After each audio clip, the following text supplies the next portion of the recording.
अक्सर घरों में ये शिकायत होती है कि रोटी नर्म और फूली हुई क्यों नहीं बनती, और इसका जवाब अक्सर आटे में नहीं बल्कि उस गंदुम में छुपा होता है जो हम खरीद कर लाते हैं। तो चलिए आज सही गंदुम खरीदने का वो राज जानते हैं जिससे हर रोटी बिल्कुल बेहतरीन बने। जब भी बाजार जाओ तो गंदुम की इतनी सारी किस्में देखकर सर चकरा जाता है ना। कोई कहता है ये वाली ले लो, कोई कहता है वो बेहतर है।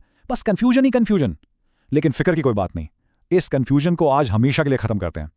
इस सारी बात को समझने के बाद आप सिर्फ 5 मिनट में गंदुम के माहिर बन जाएंगे, ये पक्की बात है। गंदुम खरीदने के लिए सबसे पहले एक बुनियादी असूल है, सिर्फ एक।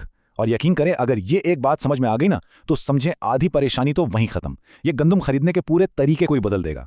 अच्छा, तो सबसे आम गलती क्या होती है? हम जाते हैं और कीमत देखकर गंदुम खरीद लेते हैं, सस्ती मिल रही है बस उठा ली। ये गलत है।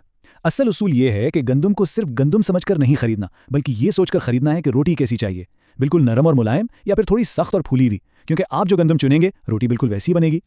तो देखें, ये दो बिल्कुल अलग चीजें हैं। एक तरफ है वो नरम और मुलायम रोटी जो बिल्कुल मक्खन की तरह मुंह में घुल जाती है, और दूसरी तरफ है वो मजबूत फूली हुई रोटी जो सालन के साथ टूटे नहीं। इन दोनों के पीछे साइंस बहुत सादा है, सख्त गंदुम और नरम गंदुम। चलें देखते हैं कि ये आखिर हैं क्या। तो सवाल ये है कि ये सख्त और नरम गंदुम होती क्या है? आमतौर पर मार्केट में 3 किस्म मिलती हैं। बस इन 3 को समझ लें तो सही गंदुम चुनना बिल्कुल आसान हो जाएगा। ओके, तो हमारे पास 3 मेन प्लेयर्स हैं। सबसे पहले है देसी गंदुम। ये है सख्त गंदुम। इसमें होता है ढेर सारा ग्लूटेन जो रोटी को वो मजबूती देता है और उसे फुलाता है। फिर आती है सफेद गंदुम। ये नरम होती है, ग्लूटेन कम होने की वजह से इसकी रोटी बिल्कुल सॉफ्ट बनती है, बच्चों और बुजुर्गों के लिए बेहतरीन। और आखिर में आती है मिक्स गंदुम, जो जैसा कि नाम से जाहिर है दोनों का मिक्सचर है, एक महफूज ऑप्शन जो आमतौर पर हर घर में इस्तेमाल होता है। चलें, गंदुम की किस्में तो अब हम समझ गए, ये तो था पहला स्टेप। लेकिन अब आती है असल बात। जब गंदुम का ढेर सामने पड़ा हो तो उसकी क्वालिटी कैसे चेक करनी है, इसके लिए एक छोटी सी लेकिन बहुत काम की चेकलिस्ट है। यह है आपका 4 स्टेप क्वालिटी टेस्ट, बिल्कुल आसान। नंबर 1, दाना साफ और चमकदार होना चाहिए। चमक का मतलब है गंदुम ताजी है। नंबर 2, इसमें कोई कीड़ा या सुराख ना हो, ये तो सीधा साधा निशान है कि गंदुम अंदर से खराब है। नंबर 3, मिट्टी और कचरा कम से कम हो, सादा सी बात है, पैसे गंदुम के दे रहे हैं, मिट्टी के नहीं। और नंबर 4, आखिरी टेस्ट, एक दाना उठाकर दबाएं, अगर आसानी से ना टूटे तो समझे गंदुम में जान है, बासी नहीं है। और हाँ, एक चीज हमेशा याद रखें, ये गोल्डन रूल है, अपनी नाक पे भरोसा करें। अगर गंदुम से हल्की सी भी अजीब सी बू आए, जैसे नमी की या पुरानी होने की, तो उसे फौरन रिजेक्ट कर दें, सोचना भी नहीं। अच्छी ताजी गंदुम की खुशबू बिल्कुल साफ और थोड़ी मीठी सी होती है। अगर बू खराब तो समझें सौदा खराब। ओके, तो अब हमें ये तो पता चल गया कि अच्छी गंदुम में क्या देखना है। अब जरा इन आम गलतियों की भी बात कर लेते हैं जो अक्सर लोग कर जाते हैं।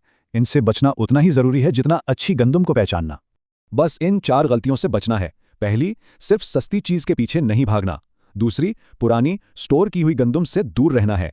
तीसरी, हमेशा खुद चेक करना है, दुकानदार की बात पर आंखें बंद करके यकीन नहीं करना।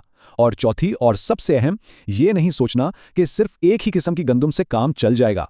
असल कमाल तो मिक्स करने में है।